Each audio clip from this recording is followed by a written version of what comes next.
اعوذ باللہ من الشیطان الرجیم بسم اللہ الرحمن الرحیم۔ میں مسز احمد آج اگلے سبق کے ساتھ حاضر ہوئی ہوں۔ میں نے آپ کو پچھلے سبقوں میں مختلف علامات کو ادا کرنا سکھایا ہے، مختلف حرکات کو ادا کرنا سکھایا ہے۔ کاز قرآن پاک وہ کتاب ہے جس کو پڑھنے سے، جس پر عمل کرنے سے ہماری دنیا بھی سنورتی ہے، ہماری آخرت بھی سنورتی ہے۔ تو کیوں نہ ہم وہ کام کریں جس سے ہمیں دنیا میں بھی کامیابی ہو اور آخرت میں بھی کامیابی ہو۔ ہمارے پاس زندگی کا بہت سا حصہ ہم بہت سے مختلف کاموں میں اس طرح صرف کر دیتے ہیں جس کا ہمیں بعد میں کوئی فائدہ نہیں ہوتا، چاہے وہ آپ ہوں چاہے وہ میں ہوں۔ ہمارے مختلف کام ایسے ہوتے ہیں جن کا کوئی سر پیر ہی نہیں ہوتا، بٹ ہم پھر بھی وہ کام کر رہے ہوتے ہیں جس کا آگے ہمیں کوئی فائدہ ہی نہیں ہوتا۔ تو کیوں نہ ہم وہ کام کریں جس کا ہمیں دنیا میں بھی فائدہ ہو اور ہمیں آخرت میں بھی فائدہ ہو۔ خیر، اگلی تختی میں نے آپ کو پچھلی تختی میں ایک علامت ادا کرنا سکھائی تھی، وہ تھی جزم کی، یعنی کہ اس کو پچھلے لفظ کے ساتھ ملایا جاتا ہے، اس کی اپنی اتنی آواز نہیں ہوتی، تو اسی لفظ کو آگے لفظوں کے ساتھ کس طریقے سے ادا کیا جاتا ہے آج ہم وہ سیکھیں گے۔ تو پہلا لفظ کیا ہے؟ اعوذ باللہ من الشیطان الرجیم بسم اللہ الرحمن الرحیم۔ الف زبر آ ایک الگ اپنا لفظ ہے، نون کے اوپر آ گئی ہے جزم، یعنی کہ ہم نون کو الف کے ساتھ ملا کر پڑھیں گے، ہم نون کو الگ سے ادا نہیں کریں گے، یا نون کے اوپر الگ سے زبر زیر پیش یا دو زبر وغیرہ نہیں ہے تو ہم اس کو الگ سے ادا نہیں کریں گے۔ الف نون زبر ان، اس کو پڑھنے کا کیا طریقہ ہوگا؟ الف نون زبر ان، تا کے اوپر اب الگ سے علامت موجود ہے، اتنا لفظ ہم نے ادا کر لیا، تا زبر تا، انتا، یعنی کہ جو جزم تھی ہم نے جزم کو اس کے طریقے سے الگ سے ادا کیا ہے، تا کو ہم نے الگ سے ادا کیا ہے، اور پورا جب ہم نے جوڑ کیا ہے تب ہمارے پاس کیا لفظ ہے؟ انتا۔ اسی طریقے سے اگلا لفظ دیکھیں، اب یہاں پر الف کے نیچے ہے زیر اور ہا کے اوپر ہے جزم، یعنی کہ ہم نے ہا کو الف کے ساتھ ملانا ہے، تو اس کا کس طرح پڑھا جائے گا؟ الف ہا زیر اہ، کیا آواز نکلے گی؟ اہ۔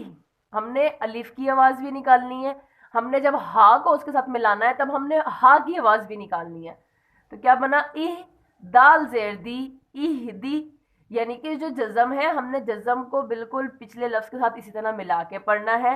اگلے لفظ کی جو اپنی علامت ہے ظاہر سی بات ہے وہ تو پھر ہم نے اس علامت کے ساتھ ہی ادا کرنا ہے۔ اسی طرح پوری تختی یہ ادا ہوگی، اگر کوئی بھی لفظ اس میں سے پڑھنے میں یا آگے ادا کرنے میں کوئی علامت سمجھنے میں مسئلہ ہوتا ہے دین آپ اسی جو ہے نا وہ ویڈیو کے نیچے بتا سکتے ہیں کہ ہمیں یہ لفظ نہیں سمجھ میں آیا یا ہمیں یہ لفظ دوبارہ سکھا دیں۔ ٹھیک، ایک نئی چیز بتاتی چلوں کہ جب یہ جزم الف کے اوپر آ جاتی ہے، سنیے گا ذرا غور سے، جب یہی جزم الف کے اوپر آ جاتی ہے تو جھٹکا دیا جاتا ہے، یعنی کہ جب با پر آئی تو ہم نے اب کر کے پڑھ لیا، تا پر آئی، نون پر آئی، سارے لفظوں پر آئی ہم نے بآسانی پڑھ لیا۔ اس طرح قوف ضاد زبر قز، وہ اس کے ساتھ مل گیا، با الف دو زبر بن، قز بن، ہم نے وہ الگ الگ سے پڑھ لیا۔ لیکن جب آئی الف کے اوپر جزم تو اس صورت میں اس کو دیا جاتا ہے ہلکا سا جھٹکا۔ اب اس کو کس طرح پڑھا جائے گا؟ کاف الف زبر کا، کیسے؟ کاف الف زبر کا، کاف الف زبر کا، سین الف دو زبر سن، کا سن۔ اس کو پڑھنے کا طریقہ پھر یوں چینج ہو جاتا ہے، جیسے یہ لفظ تو زیادہ تر لوگوں کو بآسانی یاد ہے، اس پہ میں آپ کو دوبارہ بتا دیتی ہوں۔ اب دیکھیں قوف پر ہے، ہم نے کس طرح پڑھنا ہے؟ الف قوف زیر اق، یہ تو ہو گیا۔ اب را کے آگے الف ہے، را الف زبر را، اق را، مطلب ہم نے الف کے اوپر جب جزم ہو تو اس پہ ذرا سا جھٹکا دیا جاتا ہے۔ جیسے اکثر لوگ اس طرح پہلا لفظ یہی پڑھا تھا نا، اقرأ بسم ربک الذی خلق، اس طریقے سے پڑھا جاتا ہے. تو وہ یہ لفظ میرا بتانے کا مقصد ہی یہی ہے کہ جب الف کے اوپر جزم کا استعمال ہو رہا ہے قرآن پاک میں تو اس صورت میں اس پر ہلکا سا جھٹکا دیا جائے گا. مزید آپ اس ویڈیو کو گھر میں پڑھیں، دیکھیں. آپ نے اس سبق کو بار بار ریوائز کرنا ہے کہ جتنی دفعہ آپ سبق ریوائز کریں گے جو غلطیاں ہوں گی وہ پہلی دفعہ میں ہوں گی، پھر آپ دوسری دفعہ پڑھیں گے، دوسری دفعہ میں پہلی دفعہ والی غلطیاں صحیح ہو جائیں گی. ویڈیو کو آپ ایک دفعہ غور سے دیکھ لیجئے گا کہ کہاں کہاں کون سی ادائیگی کرنی ہے تاکہ آپ کو مزید پڑھنے میں کوئی مسئلہ درپیش نہ ہو. کیونکہ یہ وہ کتاب ہے کہ ہمیں اس کتاب میں غلطی کرنی ہی نہیں ہے. ہم زندگی میں جتنی مرضی غلطیاں کریں پر ہم اس میں غلطی کرنے کی گنجائش نہیں ہے. ہم لوگوں کو چاہیے کہ جتنی توجہ ہم باقی اپنے فضولیات میں یا مختلف ایسے کاموں میں جن کا کوئی فائدہ نہیں ہوتا وہاں پر جو ہم صرف کر رہے ہیں تو ہم وہ قرآن پاک سیکھنے سکھانے میں صرف کر دیں تاکہ کل کو اس کا آپ کو بھی فائدہ ہو اور مجھے بھی فائدہ ہو اور اللہ پاک کے سامنے ہم شرمندگی سے بچ جائیں.